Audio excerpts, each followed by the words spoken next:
Je m'appelle Penny et j'ai 37 ans. Je suis mariée à Raphaël depuis 13 ans. Nous travaillons tous les deux et avons récemment acheté une nouvelle maison près de notre lieu de travail, où nous vivons maintenant. Jusqu'à présent, mes parents vivaient dans un appartement de location, dans lequel ma sœur Margot et moi-même avons grandi. Cet appartement nous a laissé de nombreux souvenirs. Cependant, l'appartement se détériore et sa démolition est prévue dans 6 mois. Mes parents ont été obligés de déménager et chercher un nouveau logement lorsque Raphaël a suggéré que ce serait difficile pour tes parents de trouver un nouveau logement maintenant. Nous avons une chambre libre, et s'ils pensent que c'est une bonne idée, ils devraient certainement venir vivre avec nous. Mes parents ont déjà plus de 70 ans et je me suis toujours demandé s'ils pouvaient réagir rapidement en cas d'urgence. L'idée de Raphaël de vivre ensemble était donc très rassurante pour moi. Raphaël est lui-même le deuxième fils et ses parents vivent déjà dans la famille de son frère aîné, ce qui explique peut-être pourquoi il était particulièrement enthousiaste à l'idée que nos parents vivent avec nous. Mes parents ont accepté avec joie notre projet de cohabitation. Mon cœur était plein de gratitude envers Raphaël. À cette époque, alors que mes parents se préparaient à emménager dans leur nouvelle maison, ils nous ont consultés. Nous pensons demander à Margot et à ses amis de nous aider à déménager, c'est possible. Il se trouve que lorsque mes parents ont parlé du déménagement à Margot, elle a répondu, « Marc et moi, on va vous aider ». Au début, mes parents étaient enclins à refuser, mais Margot a fini par les convaincre. En entendant cela, j'ai ressenti des émotions mitigées. En fait, Margot et son mari Marc vivent dans un appartement situé à 15 minutes en train. Et c'était leur première visite depuis que j'ai acheté ma nouvelle maison. Tu ne t'occupes pas bien des choses. Nous allons vivre ensemble maintenant, alors vieille sorcière, tu dois partir. Nous paierons 1 700 $ pour les frais de subsistance. Ma sœur Margot a dit cela en souriant. En entendant cela, mon mari Raphaël, qui était resté silencieux jusqu'à présent, a dit « Oh, c'est d'accord ? Alors, bonne chance pour les 7 000 $ de frais de subsistance, dit-il en riant joyeusement. Quoi ? 7 000 $? Margot n'a pas pu cacher sa confusion. Et elle semble qu'elle ne comprenne pas pourquoi le montant est passé de 1 700 à 7 000 $. En souriant, Raphaël dit, « Regarde ça » et montre à Margot et aux autres un relevé détaillé expliquant les dépenses de 7 000 $. En voyant les détails, Margot et les autres sont devenus tout pâles, mais nous les avons laissés faire et nous avons dit, « Eh bien, nous allons partir. » Après cela, nous avons quitté la maison. À l'origine, j'avais parlé à Margot de la nouvelle maison, mais je n'avais pas donné de détails.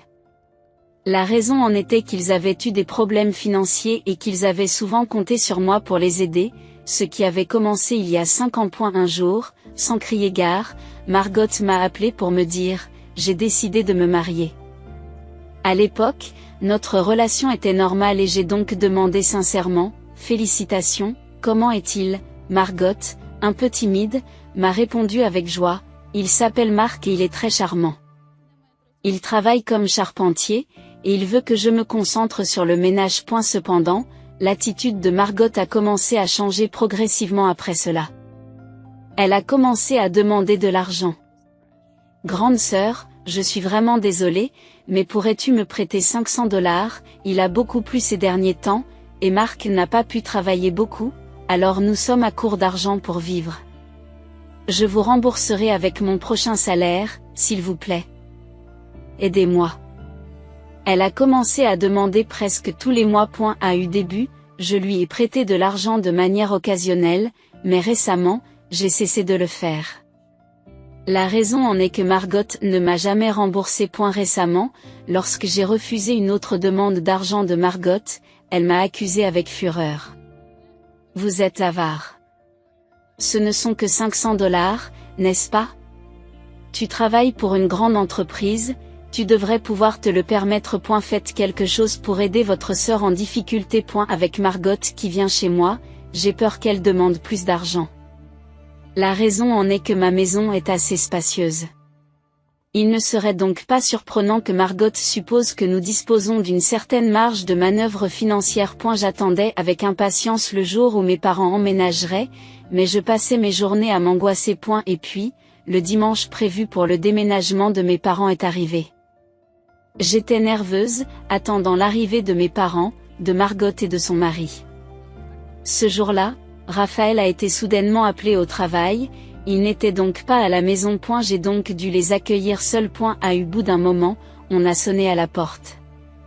Quand j'ai ouvert la porte, Margot était là, tenant la valise de notre mère, disant « Les bagages sont lourds, dépêche-toi d'ouvrir la porte. » Mais waouh, quelle grande maison!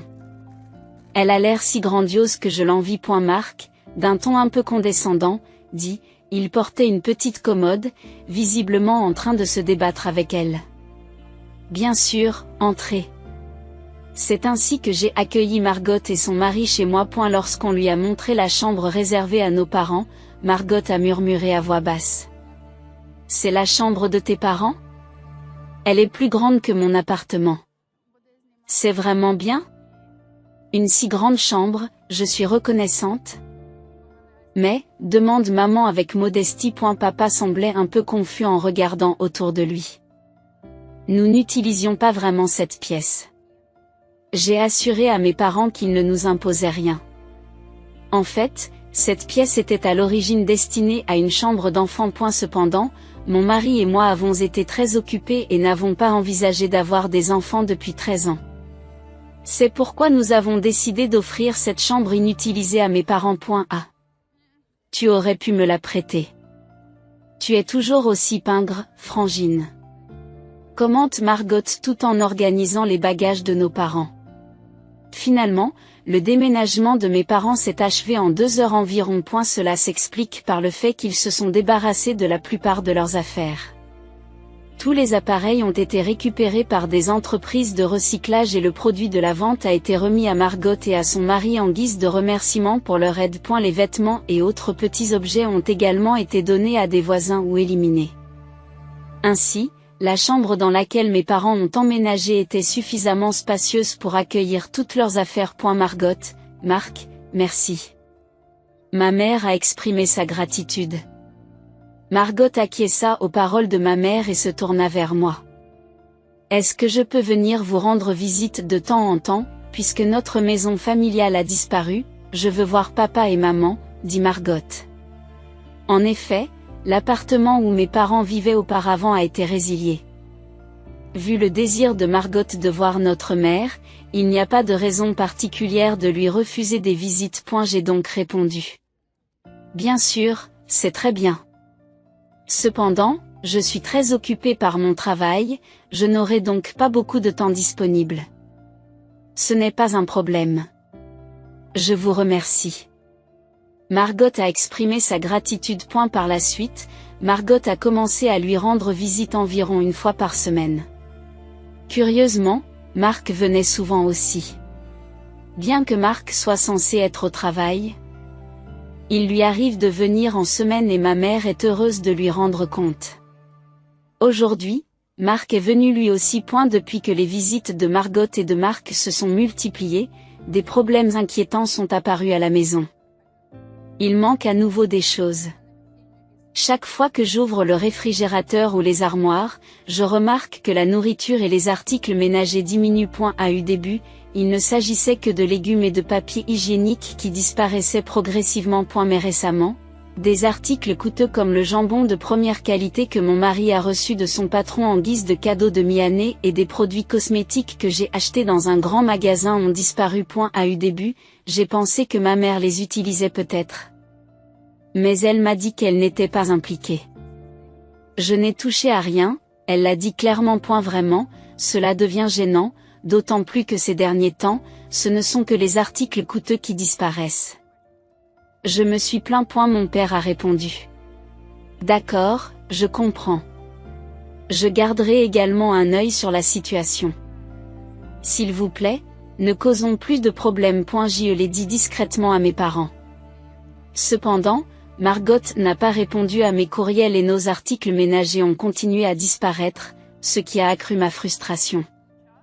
3 mois ont passé et ma patience a atteint ses limites. Et la disparition des effets personnels de Raphaël et des miens s'est poursuivie. Récemment, un portefeuille de marque haut de gamme que j'avais offert à Raphaël pour son anniversaire a disparu. Argo ou Marc est probablement le coupable. Il s'agit clairement d'un vol. Depuis peu, Margot vient souvent chez nous les jours de semaine quand nous ne sommes pas là, et même si je réapprovisionne la nourriture, elle disparaît le lendemain. Par conséquent, maintenir notre stock de nourriture est devenu un défi. Pour y remédier, Raphaël et moi avons décidé de prendre un jour de congé et d'avoir une discussion sérieuse avec Margot pour l'empêcher de continuer à venir chez nous. Le jour de l'action, nous avons fait semblant d'aller travailler comme d'habitude, mais nous nous sommes cachés près de notre maison, en attendant l'arrivée de Margot et de Marc. Environ 1 heure plus tard, Margot et Marc sont apparus. Marc n'est pas censé travailler, me murmura Raphaël, mais je ne pouvais pas répondre car je ne connaissais pas les détails. 5 minutes après l'entrée de Margot et de Marc, nous sommes rentrés à la maison. Je suis de retour. J'ai dit cela en entrant, et Margot est apparue, l'air effrayé. Qu'est-ce que tu fais là, grande sœur? C'est un jour de semaine, n'est-ce pas, tu n'es pas censée être au travail? Et Raphaël est là aussi. Margot était manifestement troublée. J'ai pris un jour de congé parce qu'il faut qu'on te parle, Margot. Expliquai-je avec assurance. Marc et mes parents se précipitèrent vers l'entrée, l'air surpris. J'ai jeté un coup d'œil à Marc et j'ai dit calmement, puisque tu es là aussi, Marc, ça tombe bien. Nous sommes venus ici pour vous dire à tous les deux de ne plus jamais venir chez nous. En entendant cela, Margot est soudain devenue furieuse et a répliqué. Qu'est-ce que tu racontes? Je viens ici pendant la journée pour tenir compagnie à papa et maman pendant votre absence. Si tu as besoin de parler à papa et maman, tu peux le faire dans un café voisin. Ils peuvent s'y rendre à pied. Ai-je suggéré calmement.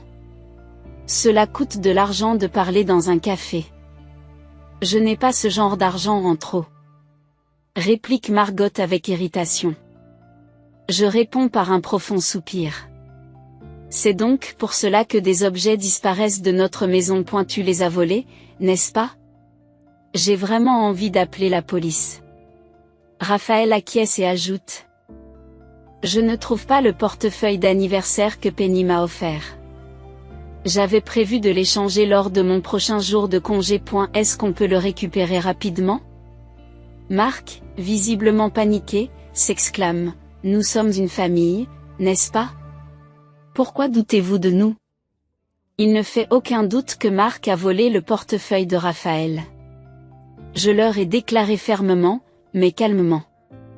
Quittez cette maison tout de suite. Et si vous ne remettez jamais les pieds ici, nous oublierons cet incident. Mais à partir de maintenant, nous coupons les ponts avec toi, Margot. Au revoir. Je ne veux plus être impliqué avec ceux qui volent. Même s'il est douloureux d'admettre que nous n'avons pas de preuves des vols passés. Il n'y a rien d'autre à faire que de laisser tomber. Néanmoins, Margot et son mari n'étaient pas prêts à l'accepter. Je ne pourrai donc plus voir maman. Bande de vauriens! M'a crié Margot avec colère. J'ai alors proposé une alternative. Et si tu vivais avec papa et maman? Tu pourras leur tenir compagnie tous les jours. Mais n'oublie pas que tu auras besoin d'au moins $1 700 par mois pour vivre.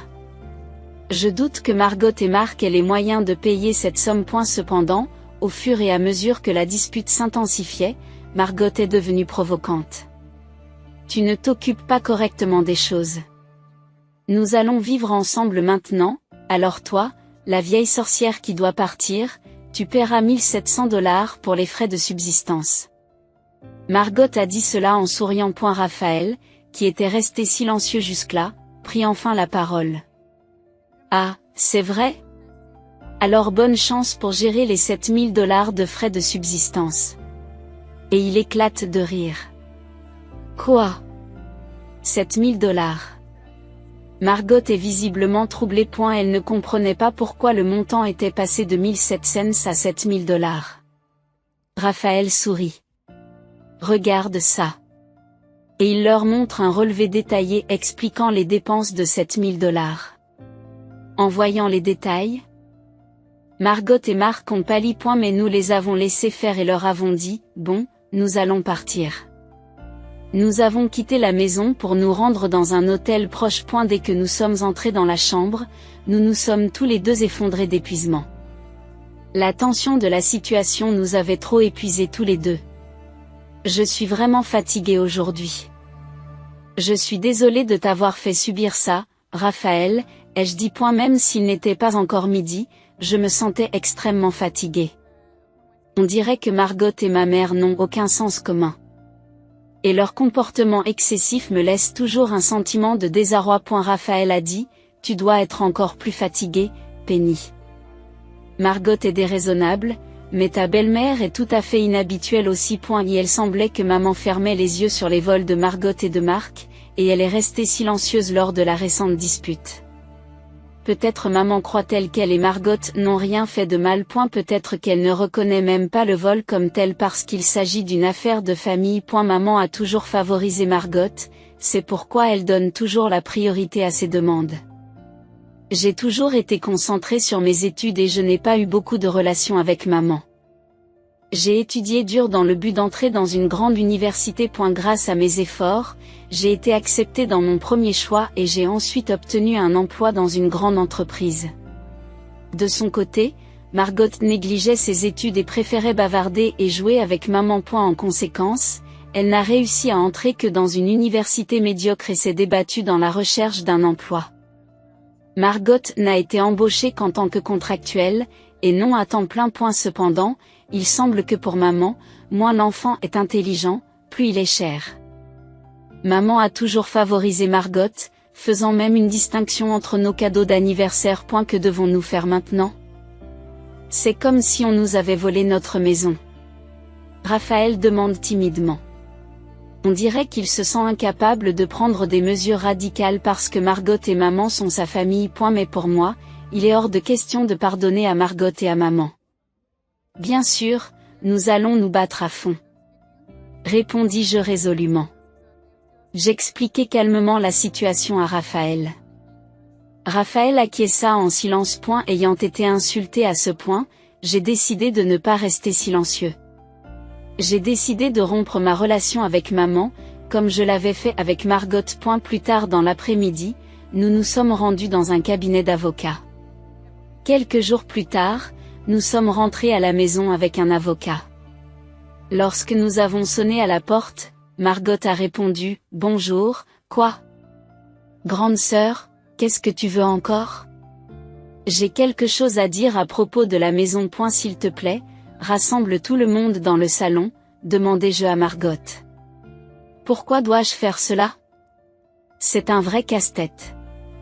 Margot avait l'air ennuyée. Dépêche-toi. Nous ne partirons pas si vous ne le faites pas. Nous avons un avocat avec nous, dis-je sévèrement. D'accord, d'accord. Margot répondit, visiblement ébranlée par la présence de l'avocat, et se dépêcha d'appeler Marc et nos parents. Finalement, tout le monde s'est retrouvé dans le salon, qui était en désordre et jonché d'emballages de bonbons. Nous avions bien nettoyé la maison avant de partir, mais il était évident que personne n'y avait touché depuis. Alors, de quoi s'agit-il? Je n'ai vraiment rien à dire. Margot a commencé à contreséure. Vous êtes venu pour reprendre la maison? Nous vivons ici maintenant, c'est donc impossible. Marc m'a dit ça en souriant. Maman m'a aussi parlé. Penny, Raphaël et toi avez déménagé, n'est-ce pas? Je préfère continuer à vivre ici avec Margot et Marc. Ils me tiennent compagnie et c'est agréable d'être avec eux. Avec toi, j'ai toujours eu l'impression qu'il fallait que je me comporte au mieux. Ce qui était épuisant, dit-elle avec un sourire en coin. Savoir que maman me voyait ainsi me faisait un peu mal. À quoi servait tout le temps que nous passions ensemble? Je me suis sentie vidée par ces remarques. J'ai décidé de couper court à mes sentiments pour maman. Raphaël et moi, ça ne nous dérange pas du tout de quitter cet endroit, répondis-je. Oui, peut-être que nous n'avions pas besoin de cette grande maison après tout, continua Raphaël. Si c'est le cas, Margot s'est soudain illuminée. Marc et mes parents avaient eux aussi l'air visiblement satisfaits. Voyant leur réaction, j'ai donné le dernier mot. Mais il y a une condition. Vous devrez acheter la maison, ai-je dit, et le visage de Margot s'est effondré. Quoi? Tu parles des détails de l'hypothèque que nous payons avant ton départ? 5300 $ par mois. Vous plaisantez?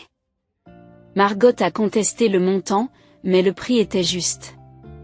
La maison est située près du centre-ville. Elle se trouve à 5 minutes à pied de la gare et dispose de 4 chambres spacieuses.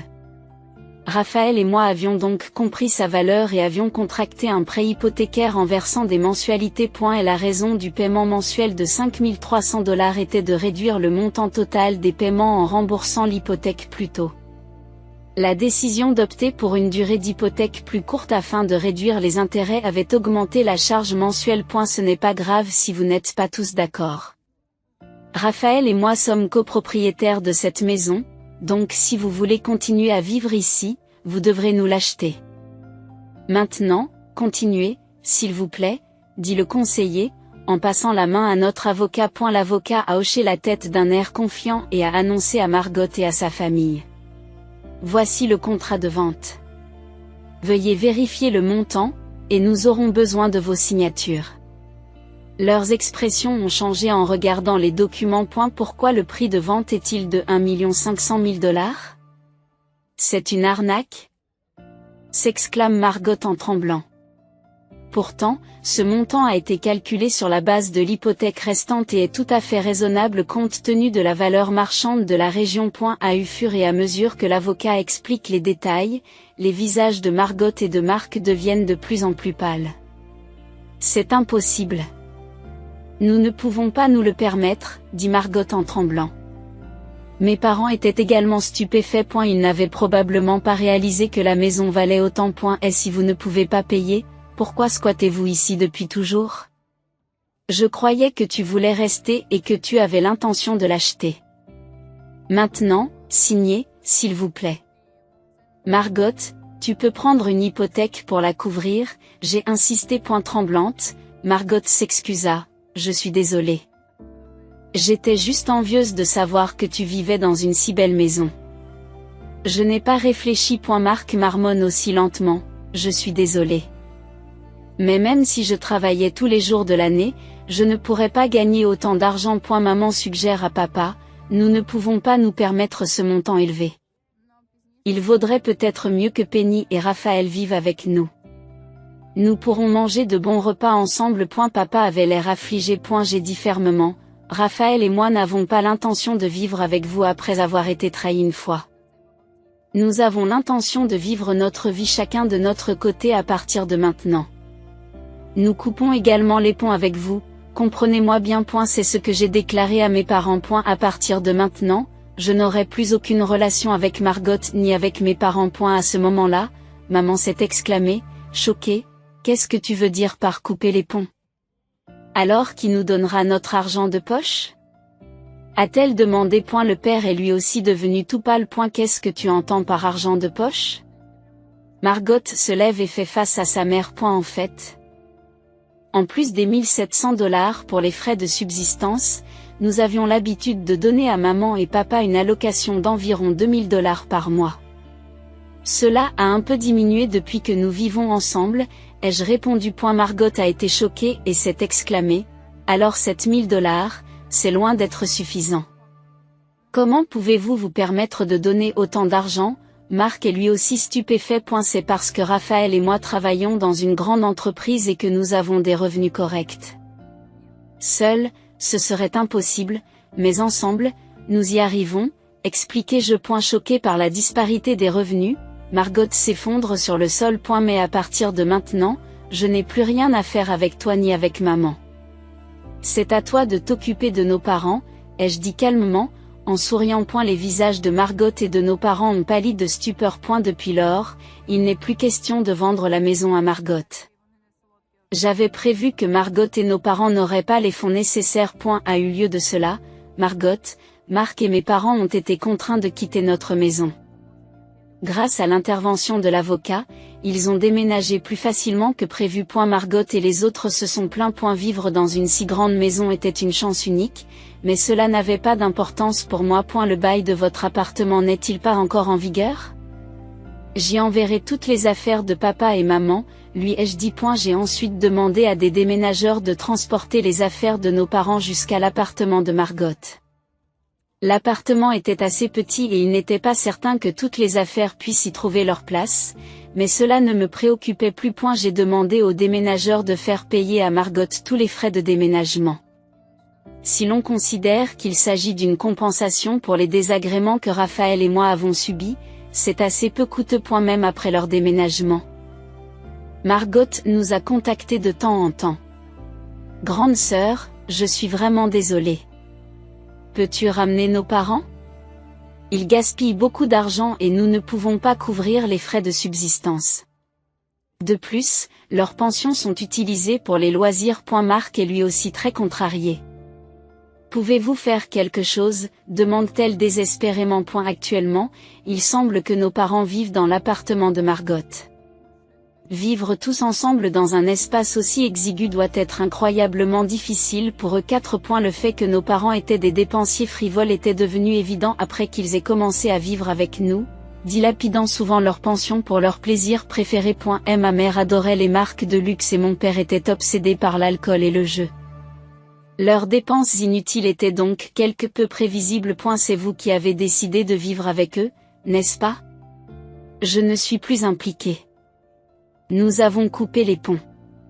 Grâce à toi qui t'occupes d'eux, nous avons plus de marge de manœuvre financière depuis que nous ne leur donnons plus d'allocation, dis-je à Margot. Margot a répondu, c'est terrible. J'ai tellement de difficultés financières que Marc a évoqué le divorce. Il faut que je trouve un travail. En l'entendant pleurer au téléphone et en sachant à quel point elle était désespérée, j'ai éprouvé un étrange sentiment de satisfaction. Alors, trouver un travail. Je ne veux plus être impliquée. Au revoir, ai-je dit, et j'ai raccroché le téléphone. Depuis, ma mère m'a contacté à plusieurs reprises pour me demander de vivre à nouveau avec nous, mais je n'ai pas l'intention d'accepter. Penny, pardonne-moi, s'il te plaît. C'est difficile de vivre dans l'appartement exigu de Margot. Les repas de substitution ne sont pas satisfaisants, et ta cuisine me manque vraiment. Puis-je faire mes valises et revenir bientôt à la maison? Je suis restée ferme dans ma position. Maman. Tu as choisi de vivre avec Margot. Ce n'est plus mon problème maintenant. Je ne vous aiderai plus. Vous êtes pratiquement des étrangers pour moi. Je suis occupée à préparer des fruits de mer en ce moment. Je vais bientôt raccrocher. Au fait, le palat aux fruits de mer était votre plat préféré, n'est-ce pas? Je me régalerai, y compris de votre portion. Sur ces mots, j'ai mis fin à l'appel. Ma mère, une habituée des fruits de mer, doit sûrement regretter ses choix aujourd'hui. 3 ans ont passé, et Raphaël et moi continuons à vivre notre vie sans rien changer. Il est arrivé que Margot ou ma mère nous rendent visite et que je doive appeler la police. Mais ces derniers temps, c'est la paix. Finalement, Margot et ma mère ont choisi de divorcer. Arc et mon père ont pris leur distance, comprenant que cela leur permettrait de mener une vie plus paisible. Margot, qui s'est consacrée à sa famille et qui n'a ni revenu ni expérience professionnelle, a beaucoup de mal à trouver un emploi. Ma mère, qui a été femme au foyer pendant de nombreuses années, ne perçoit qu'une petite pension. Il est évident qu'il est impossible de mener une vie stable si l'on est entouré de personnes qui ont un tel fardeau financier. Margot et mon père ont donc choisi de divorcer et de s'éloigner de Margot et de ma mère pour avoir une meilleure qualité de vie. Si Margot et mon père ont réussi à échapper aux problèmes immédiats, ils n'ont pas complètement éludé les conséquences de leur décision.